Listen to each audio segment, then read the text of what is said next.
CuntCast podcast is rated not safe for work. Urban Dictionary describes it as internet content generally inappropriate for the typical workplace, i.e., would not be acceptable in the presence of your boss and colleagues. All of these definitions apply. As a result, we will provide you with 15 seconds of pleasant, non-offensive music for you to advance to the next program, acquire headphones, or lock all available doors and windows for a proper sensual CuntCast experience. Please, be safe out there and enjoy the program.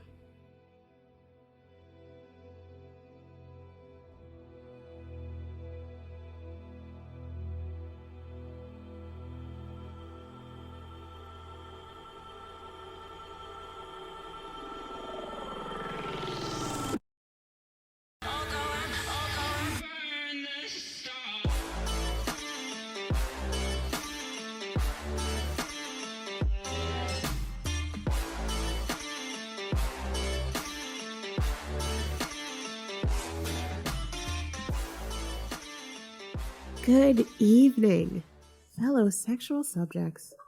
You are listening to a broadcast of the CuntCast podcast, a conversation with a classily characterized cunt, carefully crafted with cognizant courage to champion conscientious consummation. And I am that cunt, the Jailerie, and I am joined, as always, with my favorite human, Mr. Aaron Rand Freeman. How are you doing? Howdy. We're here. We're back. It's been a while. All right, we're back live during the end of the world. Yeah, I just figured you got a podcast in the time of Corona. Instead of love in the time of cholera, we just podcast. I mean, to put it bluntly, motherfuckers are home. Yeah, everybody's home. So let's do the thing. Everybody's home. Let's do it. I have a stable home for the first time in several years. So, hey. I mean, it's not the home I thought it would be. It's my parents' home, so that's a thing. But I mean, I guess to this episode we could do a short post-mortem on my vagina, because I'm never using it again because I am an adult woman who lives with her parents.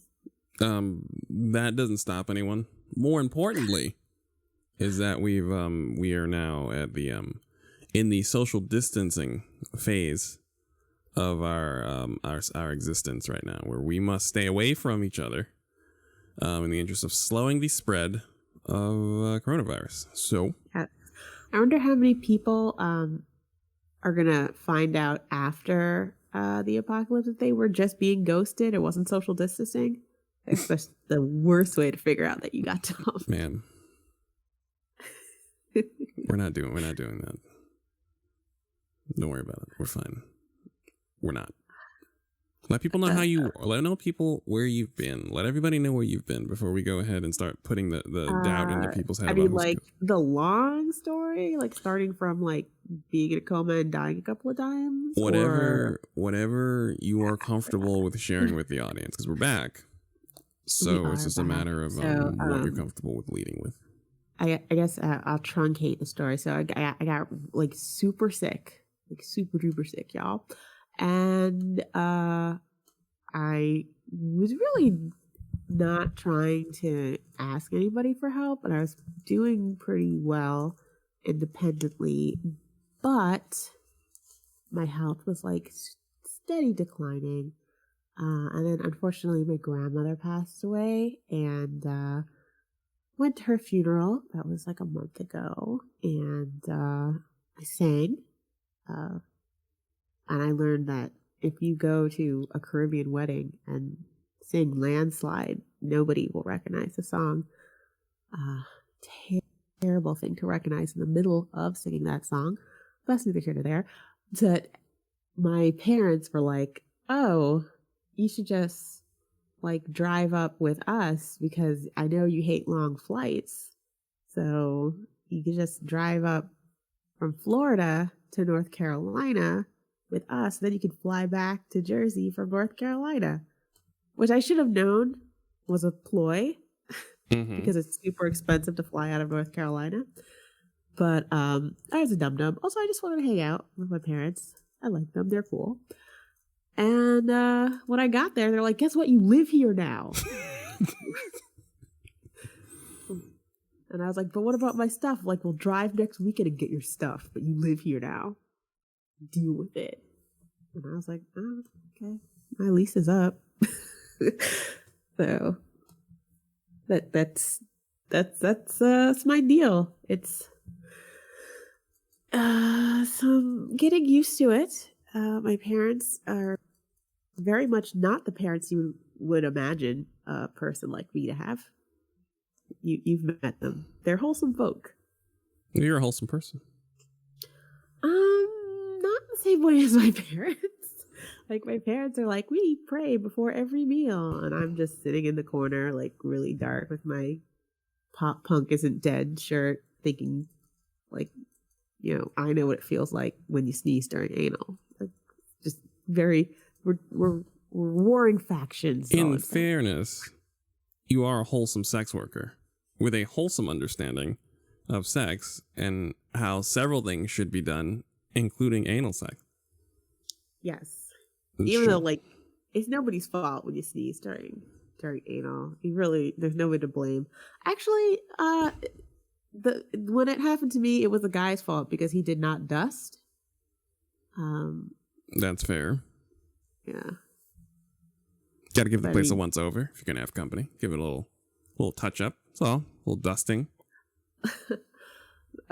Also, my parents like don't know what I do. I think my dad is getting a little wise to it. So we were having Sunday breakfast and we were talking and he was just like, what do you do? And I was like, well, I work for a nonprofit. The truth, not a lie. And then he was like, no, but like, what do you do exactly? So I was like, for the nonprofit? And I could tell that's not what he wanted to hear, but he begrudgingly took that answer. But I, like, now that I'm like replaying everything I've said, I realize that I like messed up because I was like, I only make like $500 at this nonprofit. So in my dad's mind, he's like, but wasn't your rent $1,400 a month? So how for 2 years have you been paying this rent? And that. Well, you can just say. I mean, you can say you've worked in all types of things as a freelance person, as a podcaster, consultant. That is true. Right, I was doing a lot of freelance work. I did freelance writing. Right, I've paid you with the money from Patreon supporters. You've made money podcasting. You've made money freelance stuff. You've made money writing. You've made money marketing. So you've actually made your money. You are a queen of all trades. You absolutely are. So you have many answers you can give your dad if you need to make sure. What Exotica was? Oh, well, I have a question then. Does your family know that you are at least advocating for sex workers? Because like even they know. Okay, cool. Because it's like on the surface, like even if you're trying to lay low. You are a professional advocate for sex workers. That is what you do. Actually, that's what you do primarily, honestly. Yes. So at no point they've made the connection of why I advocate. Yes, that is a very parent thing to do. Yes, to be shocked. Yes. Yeah. So not looking forward to that conversation. Like I can't even imagine how severely my butthole will be clenched. Well, if it helps any, your family might be so confrontation averse that eventually the conversation will just not happen because that is what I'm banking on. Right. So if that's our bread and butter. Right. If you're having this conversation now, how long have you been a sex worker? For a decade now? Over? Oh no, I probably started in like 2003. All right, so it's a smooth 17 years. Yeah. And then this question is just coming up now, so you probably get another 17 years before this conversation concludes. So you should be fine. Yeah. But I feel like this is like some like base level sex work, adversity that I'm going through when like everybody else in the life is going through so much worse right now because we're in the middle of a pandemic. And I should be shocked, but it turns out that yes, during an epidemic, people will find ways to be terrible to sex workers. Mm-hmm. Yeah. We have a brothel in Nevada that TMZ was reporting isn't shutting down. That's terrible. And if you guys don't know, a lot of the brothels in Nevada, you have to live there. So that's like your housing as well. And almost all of them are staying open. And if you're a brothel worker, every customer you see, everything, you have to pay like house funds out of that. So on one hand, they're basically saying, oh, we're staying open, so you have to work. And if you're not working, you're going to lose your housing. That's terrible. And even one of the more famous places, the Mustang Ranch, they're like, oh, well, we're staying open. We have like Clorox wipes and we're wiping down the doorknobs and stuff. And customers have to have their temperatures checked before entering. Here's the thing about that. So you could still have the coronavirus or COVID-19 and not have a fever. Most people. That's why we're trying to keep everyone in the houses, because very few people are visibly sick. Yes. So you're not going to have a temperature. Right.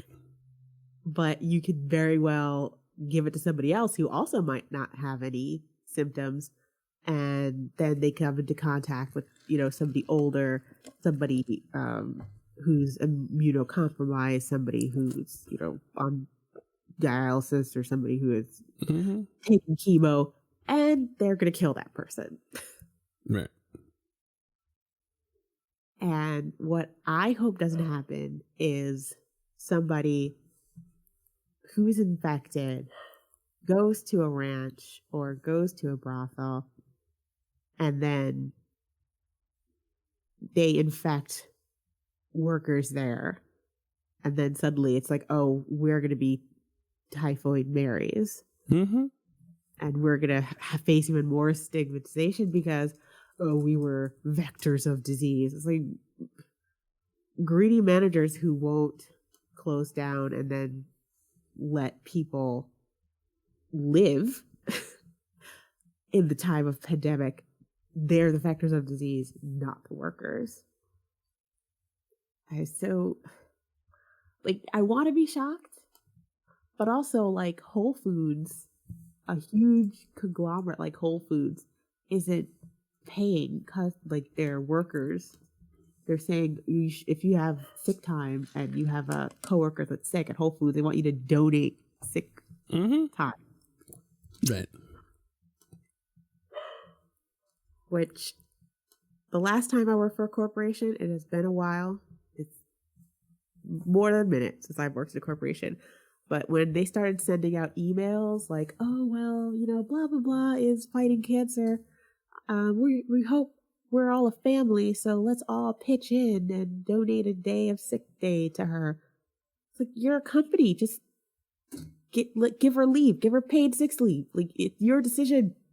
Why are you telling me, one of the hundreds of people that work for you, right, to donate my paid sick days for this person instead of you just giving her money that you could just give her? There's nothing stopping you. Right. I just, how could this not radicalize all the people? Right. I don't understand. These are the type of decisions that get brought back up later on once this has passed. I'm also like, my heart goes out to all the people that in New Jersey, all of the casinos are closing, all the hotels are closing, bars are closing. So, and there's a curfew basically. So this is this is devastating for sex workers in New Jersey. And for the most vulnerable at-risk sex workers in New Jersey. And I got into like a little Twitter scuffle because I said it is a total dick move to just tell all these sex workers, hey, you should just move online, do online sex work. Like, that is just not the reality for many people. Because, okay, if you want to do cam, let's say you want to go through StreamMate, you need to have 2 forms of ID. Mm-hmm. They want you to have your driver's license or your non-driver state ID, and they want a proof of address. So they want a utility bill. That sounds simple, but that sounds impossible if you're an undocumented sex worker who is, couch surfing. That's not feasible. And people say, oh, well, all you need is a cell phone. It's like, no, you need a very high-end cell phone. You need very good internet connection. You can't, like, not even talking about New Jersey, just nationwide. Some very poor worker who mainly works at truck stops in West Virginia and has a flip phone, no, she cannot just work online because there's no high-speed internet in her. Like, it blows my mind that people cannot, like, see past their little bubble. Right. Like, just moving from New Jersey to North Carolina for me, I had fiber optic internet in New Jersey. I never had to worry about my up-down speeds or anything like that. And then I moved to North Carolina, where if I wanted the same upload speeds, I would have to pay per gigabyte. That would be thousands of dollars. Like, not everybody has the same access to infrastructure as you do. It's been a very frustrating... I mean, obviously, I'm not saying sex workers are the only people who are frustrated right now. That would be an even bigger dick move. But we're hurting. And I just want everybody who's listening to know that, like, somebody at least is acknowledging it. Right. Yeah. And, I mean, it's already been a really rough go. Because last week... I was having a time because SWAP, which is a very large organization that mobilizes for the rights of sex workers, took money from friggin' Pornhub. Really? Yes. Sorry. They entered in a quote-unquote strategic partnership with Pornhub. And all they got out of it was $50,000. What was their goal, though? Pornhub, I think it was to get a couple of press releases out and to sanitize their image. SWAP, I don't know what they think they're getting out of it. Right, that's what I'm wondering. I think in like 2018 in like December, they took $10,000 from Pornhub, and everybody was like, "What are you doing?" Well, what's the allure? Because one thing I think, as a layperson, you do think that Pornhub sits on the side of kind of, I guess, a lefty, kind of a more liberal thing, because Pornhub does throw in on a lot of causes that we would agree with. But I understand that they are not as conscientious, as friendly to actual sex workers on their site in a way that I don't know if everybody knows. So if you could let people know, because from the outside you think, oh, Pornhub's cool, which is why we use Pornhub. But if they're not, then some folks probably. What Pornhub basically turned independent sex workers into sharecroppers. So you're making the content, but then Pornhub has made it so you basically have to go through them to make a profit from it. And from those profits, Pornhub is skimming half, most of it from you. Because what Pornhub does is they kind of try to have this huge listing of performers. So when somebody Googles a performer's name, it doesn't go to that performer's site. It doesn't go to that performer's, social media or anything. It goes to Pornhub first. So now anybody who's stolen scenes that performer's done, or anybody who's uploaded content featuring that performer, Pornhub, it has more links to those than anything else, unfortunately. And now what they say that performers can opt in to get money from what those stolen links generate, instead of Pornhub taking the links down, so then the performer becomes the top search for their own name. It is very kind of insidious way of doing it. It's crippling the industry. It's basically it's what Facebook did to online comedy. Oh. Yeah, that's what Pornhub did to porn, essentially. Huh. Okay. Well. So, yeah.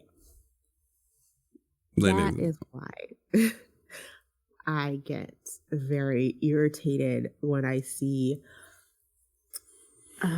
Swap taking money from them and then saying, oh, well, we talked to them and they say that they are really considering changes that we're going to suggest. They're open to hearing them.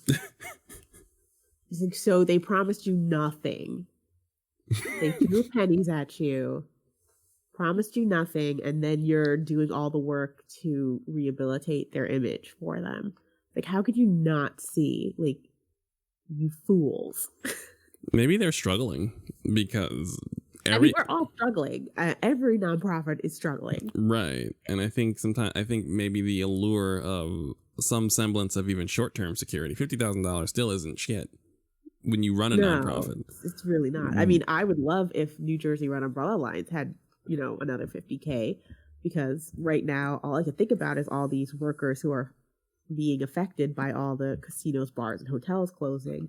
Right. And there's nothing we could do. Right. Because, okay, let's say if we had $50,000, how are we going to distribute it? Like now, if people out of money, we want to distribute our safe sex kits and give out condoms and stuff.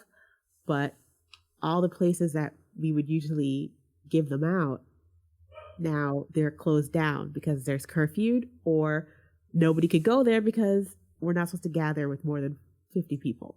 Right. I hate repeating myself, but it's a very frustrating time for everybody. But Swap took this money before the outbreak of the epidemic. Like, they were taking it very proudly with no dire instance. Nobody apparently had a gun to their head. So I just don't know. I don't know why. I wish I could have been a fly on the wall when the board was discussing taking this money, because I kind of feel like if you were a prison abolitionist and one of the biggest private prison corporations came to you and said, hey, we're going to give you this sweaty wad of $50 bills if you shut your face and make us look good, you would tell them to go fuck off, right? Like, am I... It's not a stretch too far. But apparently, nope. That's not what happened. But again, I was not in the room, so I don't know what exactly transpired. We've made it very known that we'd like to see some transparency of what happened or what deals they made, what commitments Pornhub has made to the board of SWAP, but I guess unluckily for everybody else, but luckily for SWAP, a pandemic hit. So it's kind of become old news that people really aren't talking about because mass death. So who knows? But yeah, I feel like 2020 so far, it was like, remember we were complaining about 2016? Yes. Like, what fools we were. I think what happens is we're not really we're not acquainted with a worst case scenario. We always think that, except like black folks, but most folks just think the worst case scenario is very far away when it is not. I always make the comment that most Americans are living check to check, including those who make money, because then they just increase their cost of living, so that again, even someone who's making $8,000 a month is still living an $8,000 a month lifestyle and only check to check, and it doesn't take long. But one thing I learned is that America in general is check to check. Our entire infrastructure of systems is all check to check. We are not, no part of America is prepared for any type of actual worst case scenario at all. Yeah. And that is what we're learning. I was seeing it in real time with our fake reality show president, who's just like, oh, it's a hoax. Oh, fuckers dying? Shit. Yeah, it's still not my responsibility though. And then he lied on Google. He said Google's like, we're not doing that. We didn't tell you. No, man, we doing something for the Bay Area, nigga. Where we at? What the fuck? America? You serious, my guy? Bay Area. So yeah. And even then, it's like, isn't it just around the Google thing? It's not like the whole, No. It's not like half of California or anything. No. It's like, it's not even like Oakland. It's like around where Google is, so they can test stuff out. So it's like, yeah, we're not testing people here en masse yet. That's just the end of this. That's just a full, no matter what the president says, we're not testing people full stop, to the point where the World Health Organization is in a lot more talks with like our major corporations who really need us to get healthy so that they can continue taking our money. Yeah. So they're on the phone with like Adobe, they're on the phone with Disney, they're on the phone they're on the phone with major our mega corporations that they're claiming to be people, or pragmatically looking out for our interests more than the president.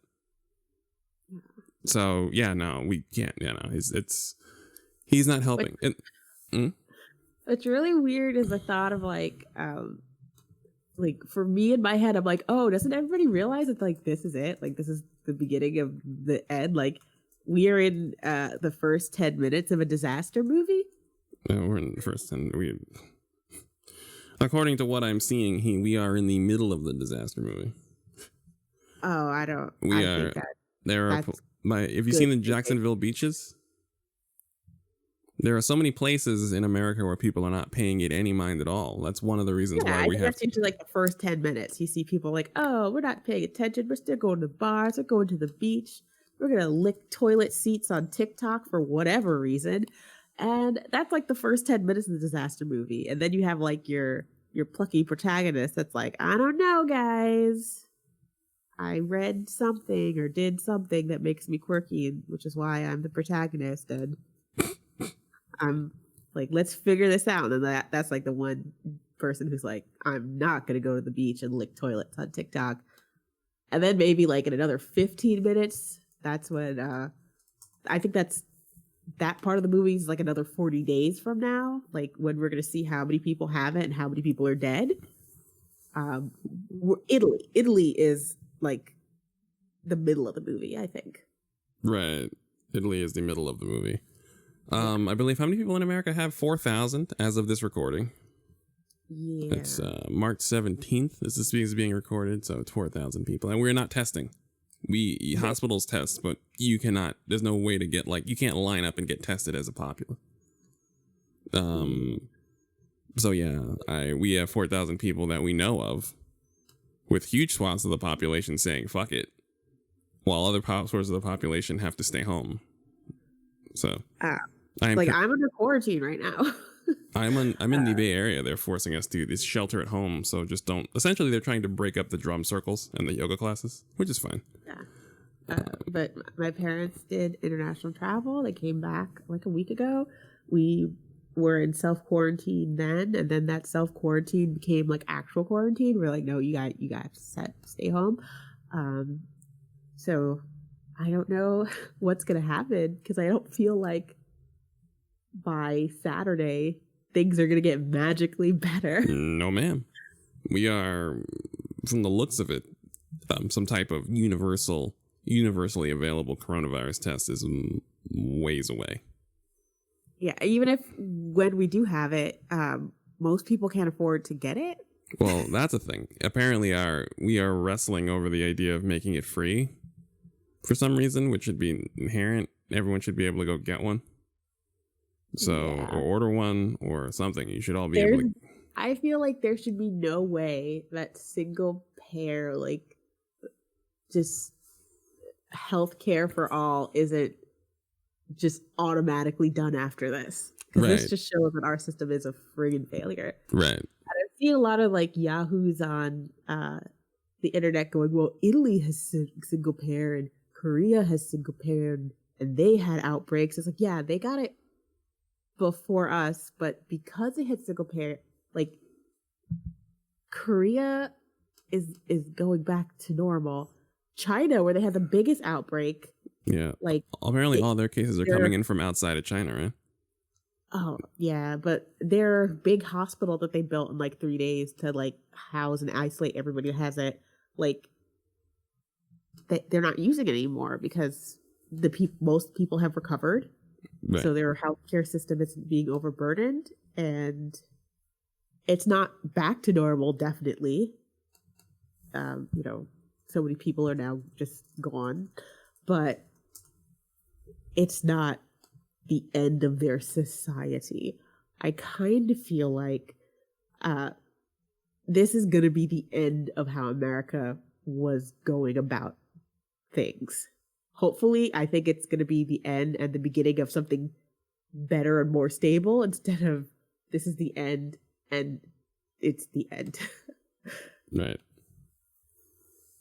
I mean, hopefully. we will see the end of this. The big problem is just the level of incompetence that's making something that we could navigate as a nation more difficult, because we have a lack of leadership. Every single U.S. state is on their own. That's why like our emotional leaders are like John Oliver and the CDC. That's really good. Have you seen the CDC's? The CDC's YouTube page is leading the emotional journey for people with coronavirus. They have some really handy videos, some very good debriefing, some good informational videos. They're all like under 4 minutes. They're very handy and shareable. There's really good warm like affirmations and shit coming from the CDC, which is great. We should not be in a time where the CDC is our fucking emotional leader. It's very good, but it's also very bad. And that's why every state is on. We have it, but super bleak that it came to. Right, it's really nice. They have a video of people in Italy, or like they have like a compilation of people in Italy telling us to not be like them. Like Italians all in quarantine, they're all like, "Please don't be like us. Don't do this. Don't do that. We blew it off. Don't blow it off." And that's great, but between that and every state being on their own, and all the mega corporations skipping the president and talking to the World Health Organization themselves. Which it's not good. I kind of feel like we're in the prologue of an Octavia Spencer novel, not Spencer Butler. Octavia Butler novel. I'm not gonna lie. The corporations are kind of running the show. It's true, because if Google gets all the data and Amazon sends all the coronavirus testing packages, and there's like a free ticket to Black Panther 2 in it, then the corporations can be people all they fucking want, and that's good and bad. but it's the truth. If you know what I mean, like if they come through like that, then what are we supposed to do? We can't. You know what I mean? Like that's a situation where it's again good. I mean, thanks for the free Black Panther tickets and the coronavirus confirmation, but also really bad because we're now beholden to Disney, Amazon, and Google for our safety. So yeah, Disney in conjunction with the World Health Organization presents Black Panther. And then you see and you're like, oh shit, it's Disney and the World Health Organization. Let's go. It's not where we should be. It's just not where we should be. And what's kind of sombering, I guess, for me in all this is people are kind of still talking about, oh, there's going to be corona babies and how we're going to, like, there's so many people that are focused on, yes, we know it's going to get bad, but there's going to be like a light at the end of the tunnel. But I kind of just feel like, oh, so we're going to have an epidemic and we have a disgusting health infrastructure. And now you want to put a whole bunch of pregnant people in this? Right. Like it's a joke, but that's not the light out of the end of the tunnel is not anything until we don't have any installed health convention anymore because the things that the president disbanded everything. And then as a people, we have this ongoing campaign against convention where we're just, because things work too long, we have real conversations about whether it's gay to wipe your ass or whether you should wash your hands when you come out of the bathroom, whether it matters because your dick is dry, or whether you should wash your hands or whether you should apply some type of oil after you wash yourself. You know what I mean? I'm very shocked to learn that apparently guys don't wash their hands after they pee at the urinal. Because apparently people just shake their dicks off and then like walk out, go about their day. And then go about their day, yes. What?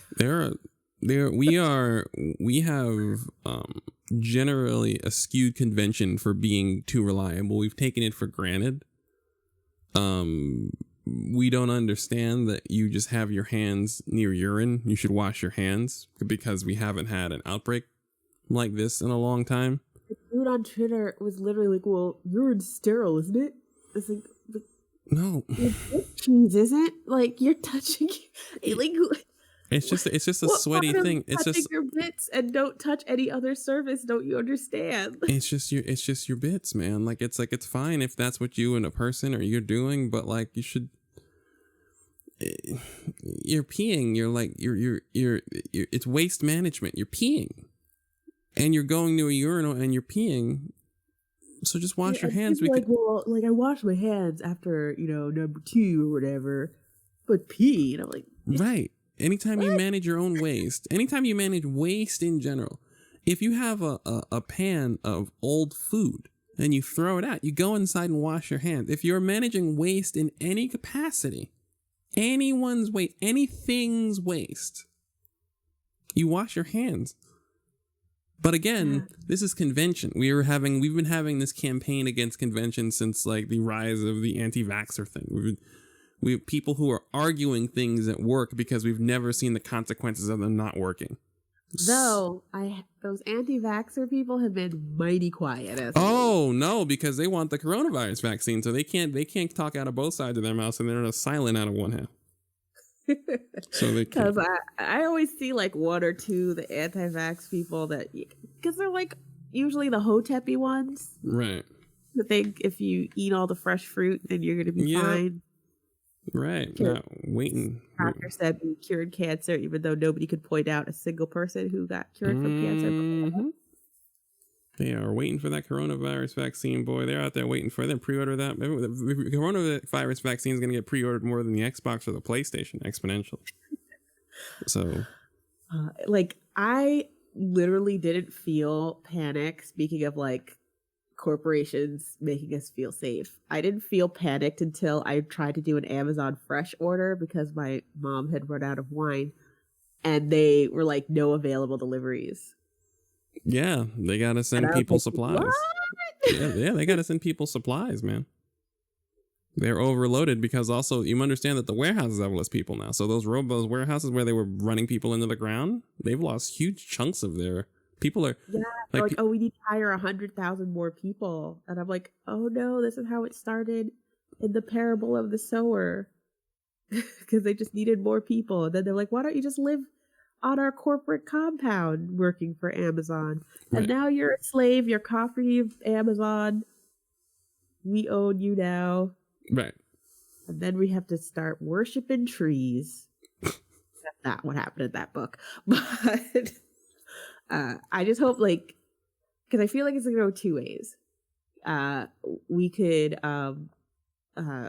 be blasted back to having a second Dark Age, which won't be as bad as the first Dark Age because, like, we have electricity. But, like, people are going to regress. Like, they're going to be like, suddenly everything's a vice and people get a little squirrely. Think like Spanish Inquisition. Right. Or if I'm being hopeful, we get Pinko Commie leftist utopia where we're like, well, clearly capitalism didn't work here.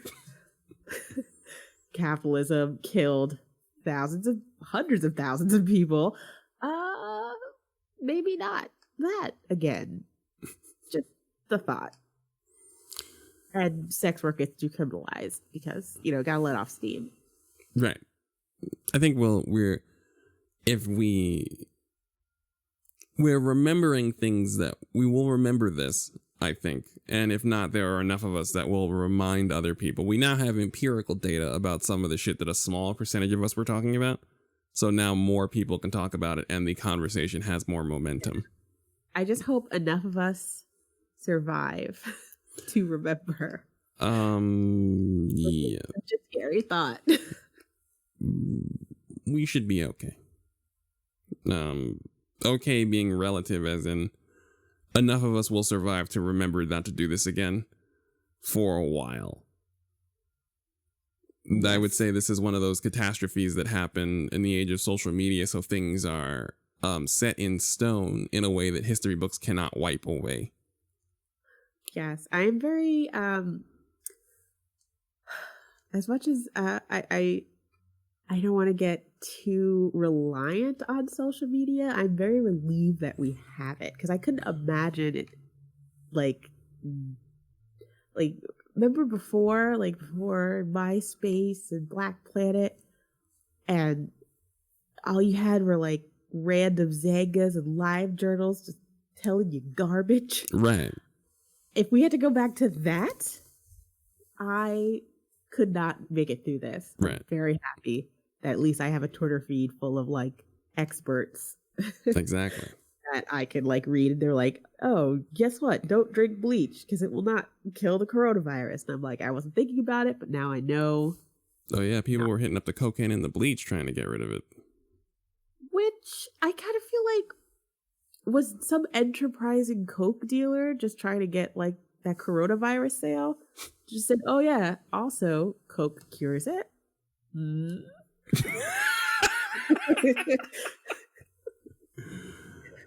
Well, yeah. Try to get rid of most of his supply before all his like buyers die. Okay.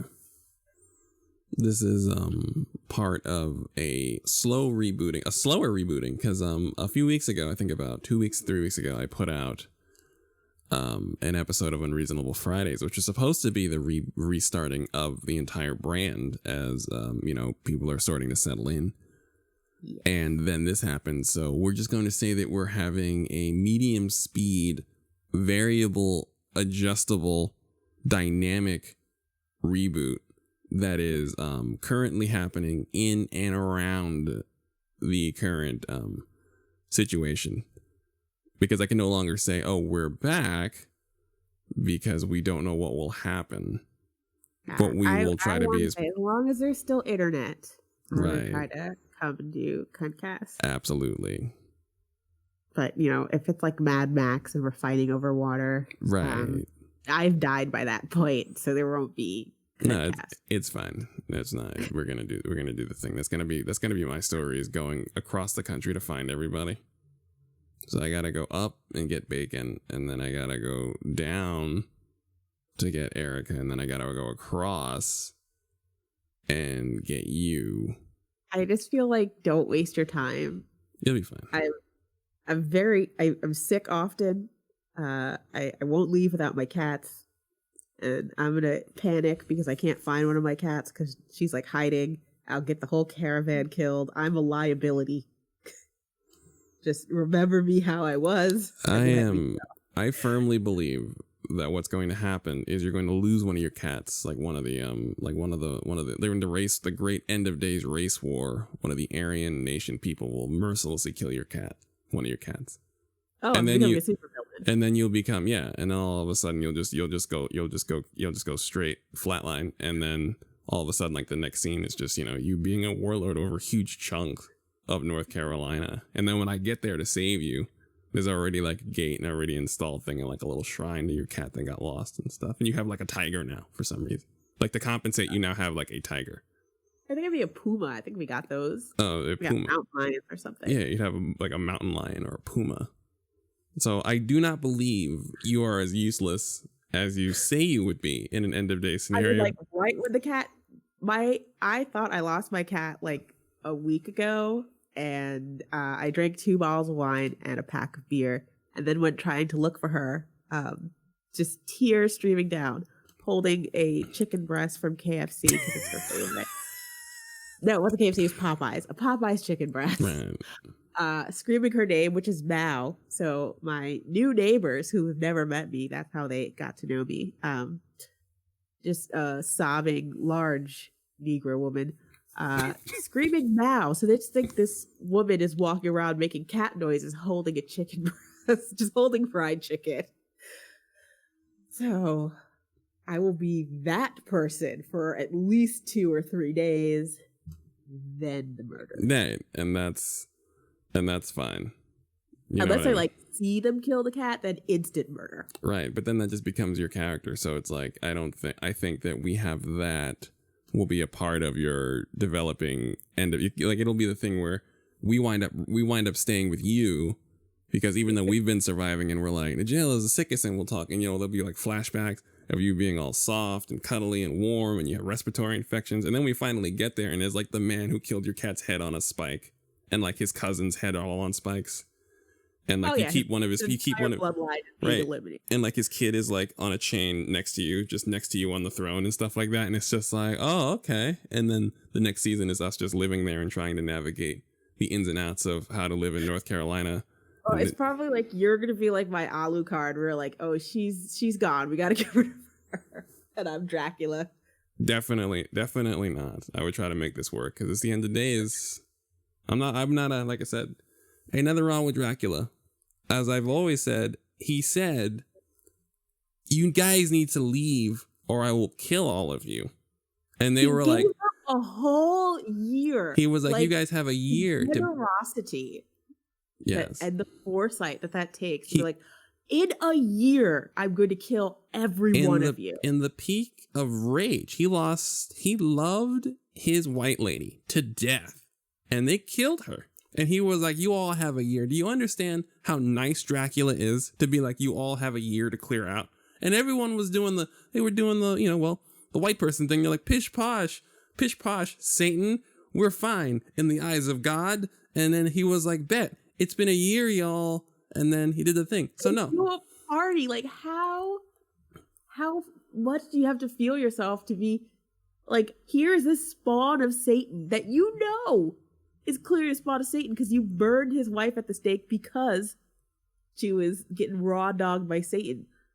And then you're like, oh, I know you said you're going to kill us in a year, but it's been a year and we're still alive. Okay, he had to get time to like come down to murder you. And then you just decided to congregate right on the spot. On the spot, celebrate murdering his wife. So yes, I didn't feel bad for those people. I maintain that I would stay in the jailer-run North Carolina because I don't see the problem in what you did. All he had to do to be alive, all we had to do to avoid this is not have killed your cat. And since I'm never going to kill any of your cats, I'm fine. I'm not, like, it's one of those things. The thing that is going to get me killed, I'm just not going to do. You might kill the person instantly for a series of things that I'm not going to do. So you cook. You run your settlement the way you run your settlement. That's it. I'm not going to do it. It's fine. You have to get like mad artisans to make like little cat chainmail. That's right. Like, little cat army. That's right. It'd be a very ineffective army, but they'd be adorable. Right. The conflict would be within my group because I wouldn't get the problem. I wouldn't get the problem. I don't understand why we need to be fighting everyone if they have a reason for doing the thing, even if it doesn't matter. I get it. I mean, honestly, you should have killed my cat if they didn't want me to lay to everything. Right. It's a very simple premise. You did this. I didn't do it, and I'm not going to do the thing that makes this happen again. So I'm good. And we're going to podcast in the settlement. Yeah. We're going to do fucking CuntCasts and do the same shit. So I'm with it. Yeah. All right. So until I become a gallivanting warlord, hopefully not, because I don't want to lose any of my precious little kitties. This has been the CuntCast. Welcome back again. And I'll see you next Tuesday.